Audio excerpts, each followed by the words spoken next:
Vjer Duraku është kapiteni i ekipit Arasta që vjen nga Prizreni i Kosovës. Hera parë që merrni pjesë në turneun në Shkodrës?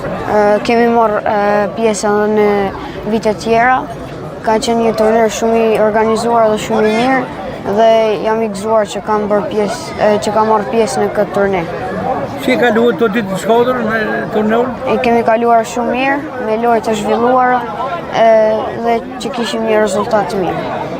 Për sa vitesh e ushtroni futbollin ju? Unë futbollin e ushtroj që 7 vite, që nga fillimi tek shkolla e futbollit Arasta. Si kapiteni i Arastës, çfarë premtoni në të ardhmen? Premtoj që shkolla e futbollit Arasta ka me nxjerr shumë futbollistë të mirë, edhe që kanë më konë shumë premtues për të ardhmen. Vjer Duraku, çfarë objektiva kanë në të ardhmen dhe ku synon të mri? Synoj të mri për të luaj për kombëtarin e Kosovës, siç jam dhe e përfaqësoj kombëtarin e Kosovës U13 dhe shpresoj të përfaqësoj deri në fund, deri në gjeneratat më të mëdha. Suksese dhe! Faleminderit.